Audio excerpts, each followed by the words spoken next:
everybody. Hope y'all are having a decent enough day today. Welcome to another Cruise with Smooth.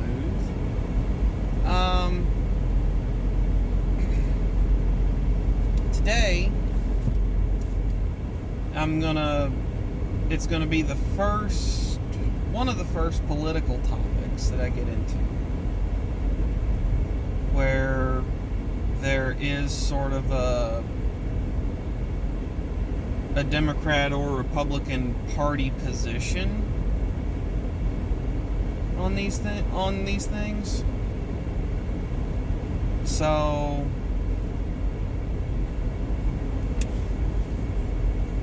anyway, before I get into today's topic, like, share, comment, rate, subscribe, hit the notification bell if you want to know when new videos go up.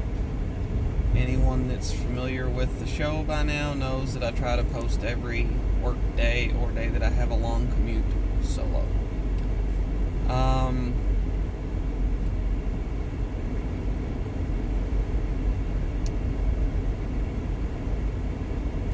If there's anything that you want to hear my opinion on that I haven't gone over, leave it in the comments section and I'd be more than happy to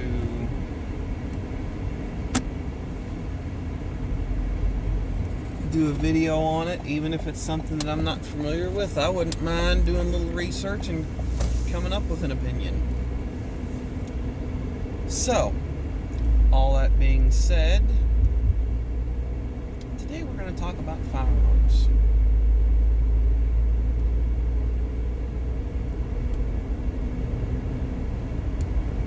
I am a gun nut.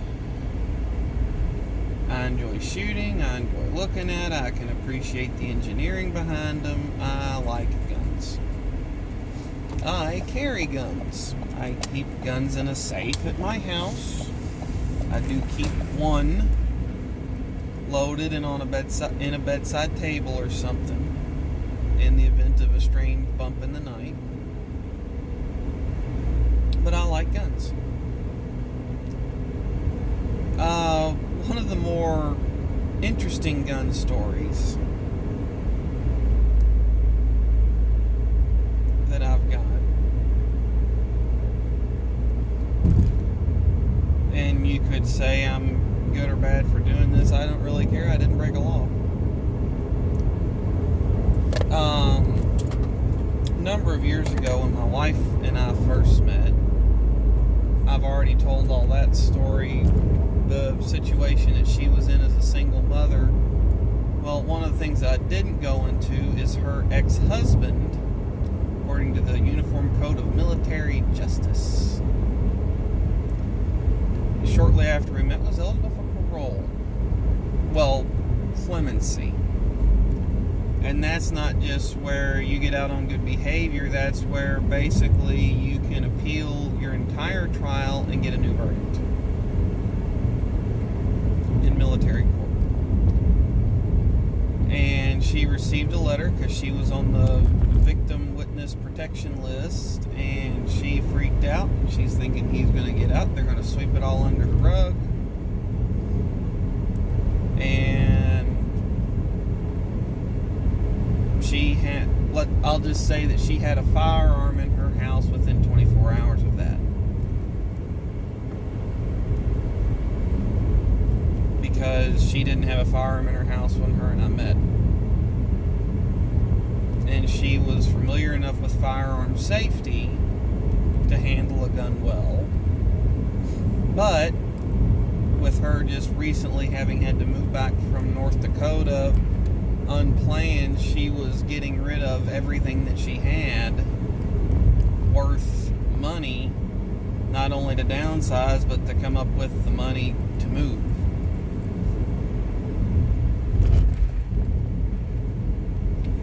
Well,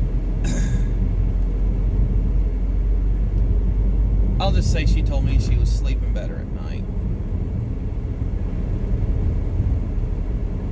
Because due to things, it would not have been extremely difficult for him to find out where she lived if he got out. that situation has since changed, but you get my point.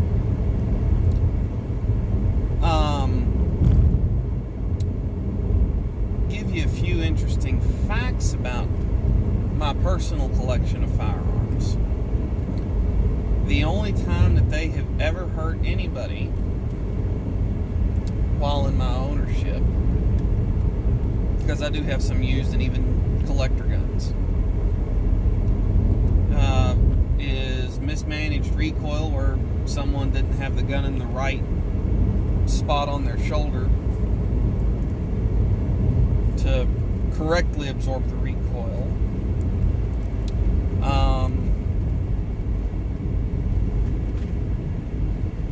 One of the guns that's in my collection used to be my dad's, and he inadvertently discharged it one time in a safe direction while outside, while hunting, and he jammed his thumb. The gun, when it came back, it jammed his thumb, and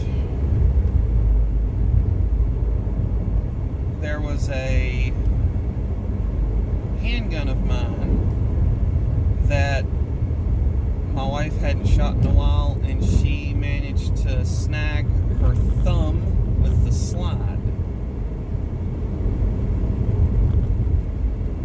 So that's the only times to my recollection that one of my guns has ever hurt anybody. And when my wife got hurt, it didn't hurt her real bad. It sprained it a little bit, and she was sore for a couple days, and it did break the skin, but nothing overly serious. We did take her to get x-rayed just to make sure that she was okay, but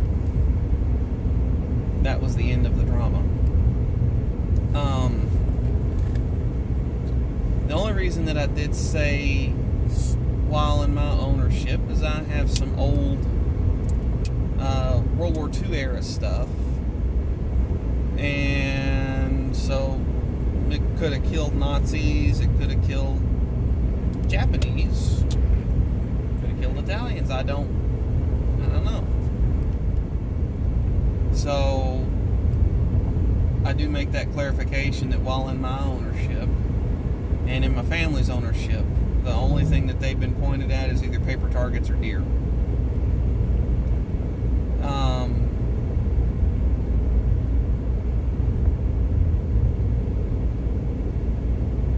The only times I've ever used a gun for anything other than target shooting is there was one time, in hindsight being 2020, I wouldn't have done this. I was much younger and dumber at the time. I went to an open carry rally at one point, and all that was just a group of gun owners and gun rights advocates getting together and going out to dinner. The thing that we did is all of us had our handguns open carry holstered on our hips when we went out to eat. The rules were that everybody, whether you were desperate or not, had to go to the restroom. You had to answer any questions that you were asked while you were in the restaurant by any of the other guests. And we weren't going to be showing off guns to everybody and, well, this is mine, this is mine, this is mine. Or unholstering our guns because we didn't want to make anyone feel overly uncomfortable. And the only way that we were going to unholster our guns is if someone came in with a gun and they were shooting. Thankfully, that didn't happen. But nothing happened. We all had a great meal, good steak, good food, laughs, good conversation. The only other time I've used my guns is there was one time living out in the boonies that I came home, and this is going to sound really weird, but we smelled a bear. Black bears have been spotted in the general area where I live.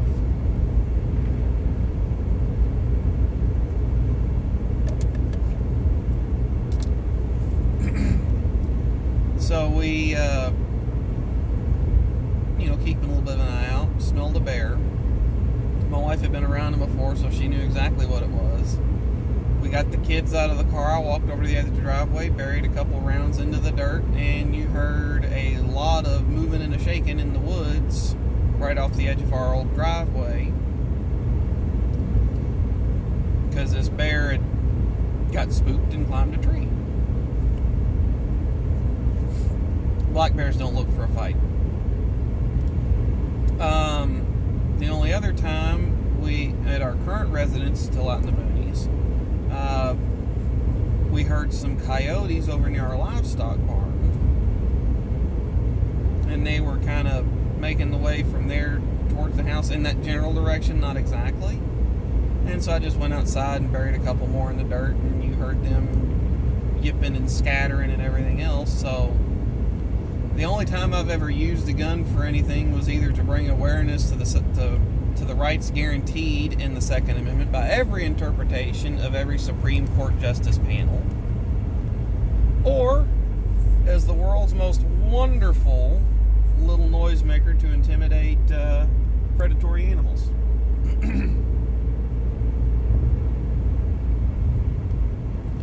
So I've never pulled a gun on anybody. I've never aimed a gun at anybody.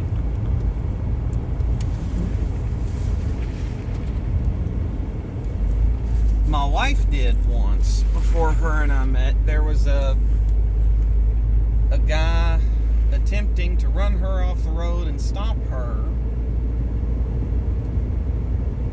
And so she drew her weapon, and he very quickly left her alone. It appeared as though she was riding alone. She wasn't. She had kids with her. That's the only time. But I don't understand the whole anti-gun sentiment. I really don't.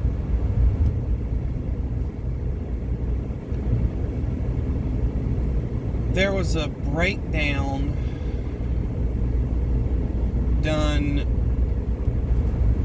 late last year on gun deaths by type.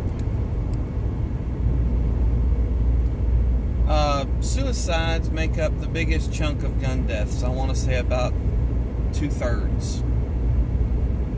And I might be getting the facts off by percentage points, but I'm pretty close. Suicides make up half to 2/3 of gun deaths.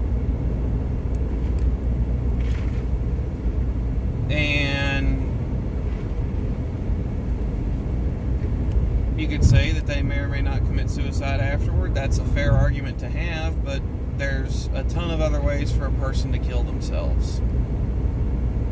Some of which are better, some of which are worse than putting a bullet in your head or in your heart.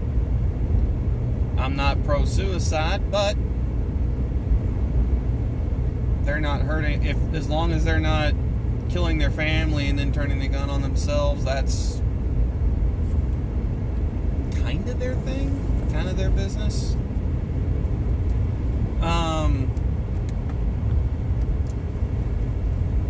There's some gun deaths that are accidents, and unfortunately, some of those involve kids. Now, there's a twofold argument on this.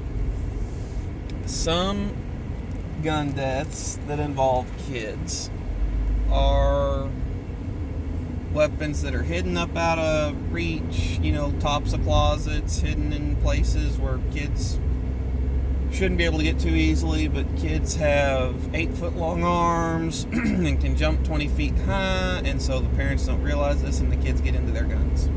And the kids don't know what to do, or that it's really dangerous, and someone gets hurt.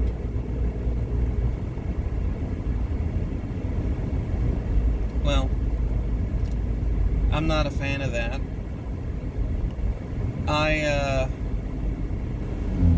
Every one of my kids has, at one point or another, with adult supervision, been allowed to handle an unloaded weapon.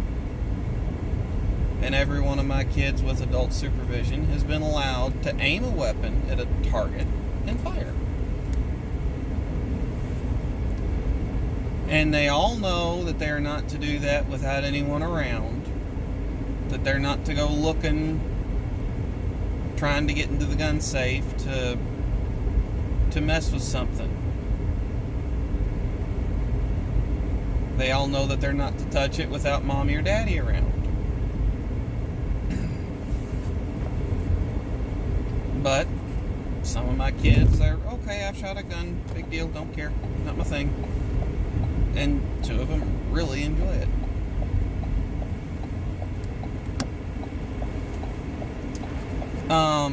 So I think that that's the best argument for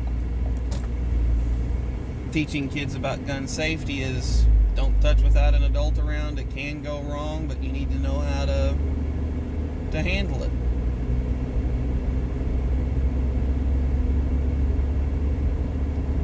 There's also firearm deaths involving teens and young adults that are accidents too, where they're just not being safe because sometimes they weren't taught gun safety. They're old enough to handle a weapon, they're old enough to understand the consequences of a weapon, but they don't know how to safely handle a weapon around themselves or other people.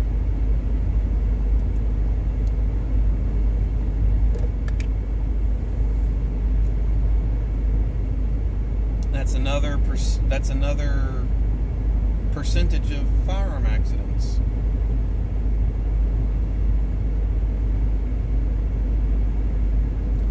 I forget the percentage. The biggest percentage of intentional gun deaths where involving a victim, where someone decides that they're going to kill somebody, is typically gang violence. And you can fill in the blank on what type of gang, anything like that, but that's the majority of gun deaths. And the majority of those, you have people that should not have access to firearms that are getting access to them one way or another through either straw buyers, weapons that they had bought and stashed, through second or third party sales. There are ways to potentially minimize the risk of that. But I don't know that, I haven't done enough research on them to know that I'm 100% okay with it. But the way I look at it, if you have someone that has got to the place mentally where they are willing to kill another human being and risk all that is implied from that as far as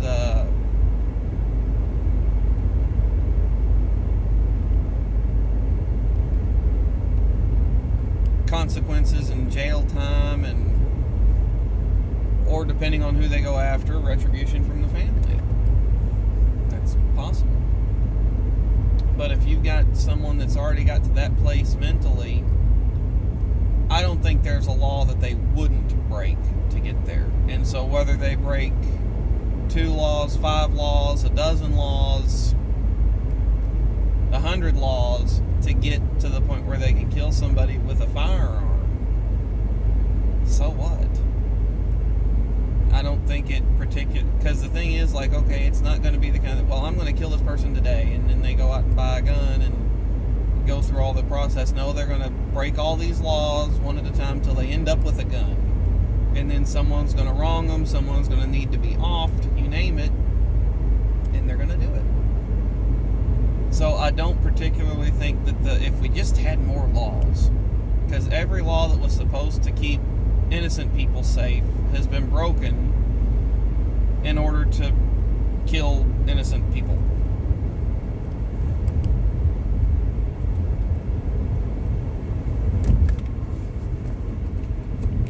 Historically and geographically, if you look at gun deaths over time and over geography, one of the most peaceable times as far as per capita gun violence was shortly before and shortly after the Civil War in the United States. Now, I know that you had the KKK in the southern states that were acting like garbage and causing a lot of horror and death in the southern states. But the number of gun-related deaths was relatively low because the criminal justice system was not as tolerant of that.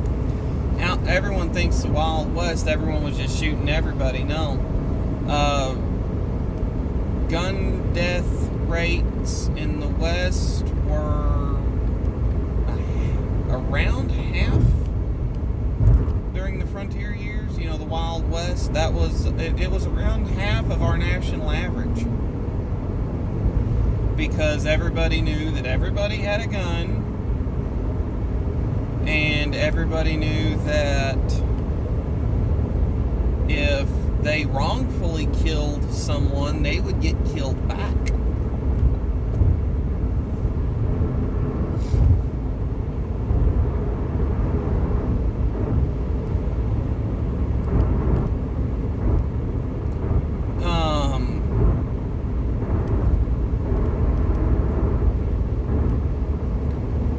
Interesting fact, this study's a few years old, so the information's probably a little out of date, but this was circa 2014 or 15. I forget who did the study, but someone did. Out of all 280 some countries, where does the United States come in per capita gun violence? Take a guess. Write it down. Submit your answers now. Phone a friend. Poll the audience. 50-50.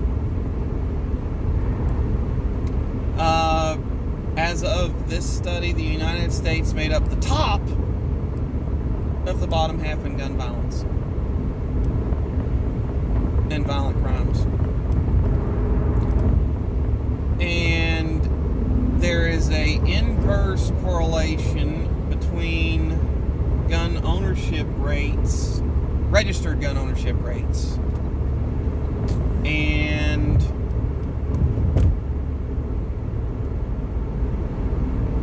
gun violence. Meaning, the more registered firearms that are in a state or in a city, the less gun violence in that state or city. And if you took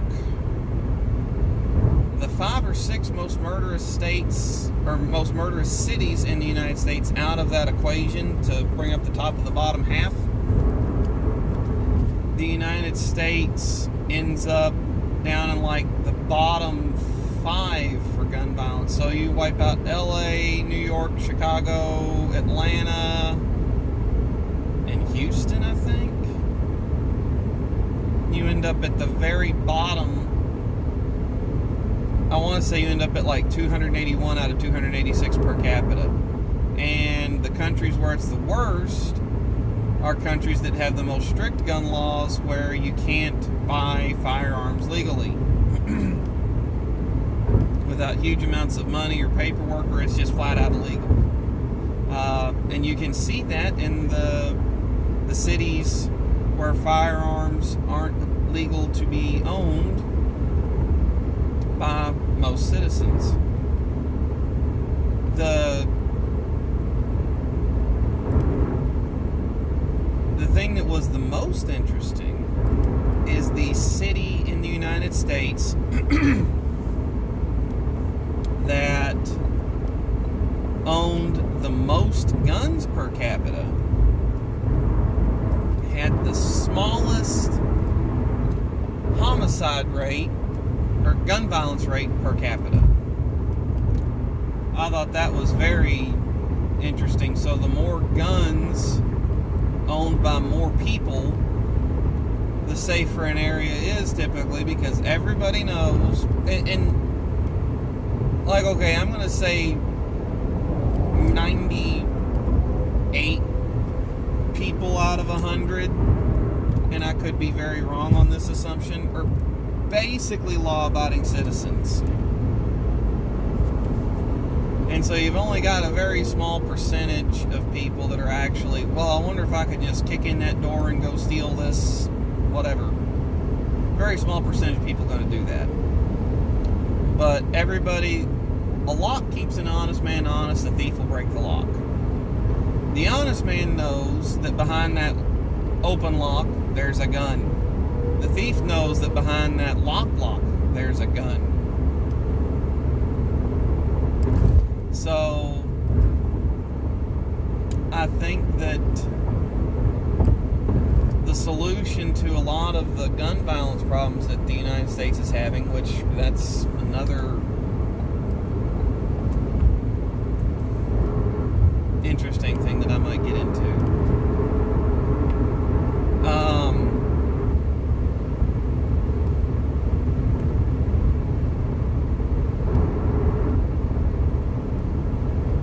I think the solution to it is guns in a lot more places. More law-abiding people that do not get in trouble should be able to walk into a gun store, pass a background check, freely purchase a weapon, and walk out. I don't think that magazine capacity is an issue. I don't think that weapon type's an issue. I think that the whole assault rifle ban, I think that's stupid. You're talking literally cosmetic features. I have what was often referred to as the poor man's AR. It fires the same bullet, has the same capacity, but it's wood. It looks like something that your granddad would have had in his closet to go deer hunting with. But it is the exact same weapon.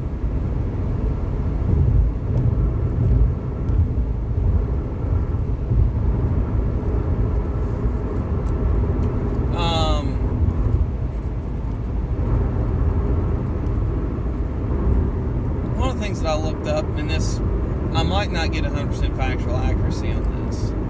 This was a while back. I looked up a list of school shootings, and I found a website that had compiled every known school shooting in the United States. And that was interesting.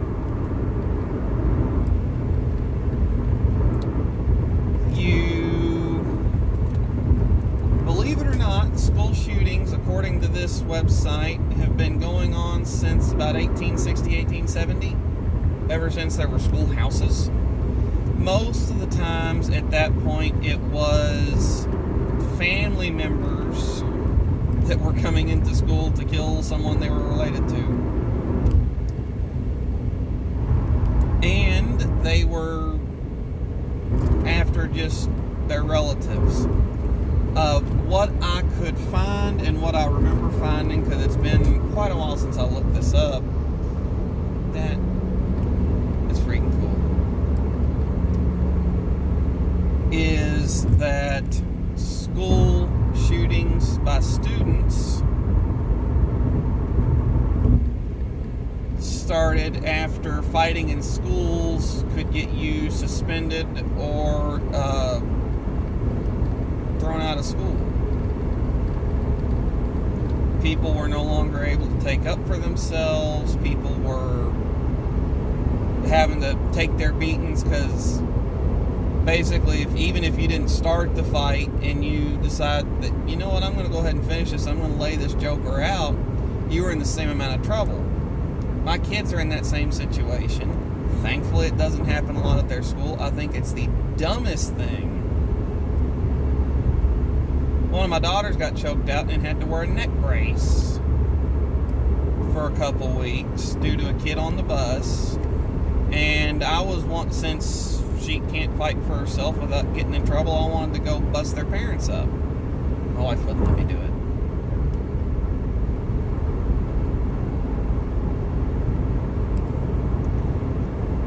Well, anyway, these kids have to just take their beatings from these bullies, and the bullies may or may not get caught, but that doesn't really matter because they can't fight back and fend for themselves. And so that builds up the Marjory Stoneman Douglas High School shooter that shot, what was it, 16 or 17 kids in Florida in 2017-18. He had been one of the survivors, and the kids that was in the media limelight admitted to bullying him. And he talked about being bullied. And he talked about wanting to have a more renowned name than his bullies. So that you can blame that on media coverage, but I'm getting a call, folks. I might be back. If not, thanks for tuning in.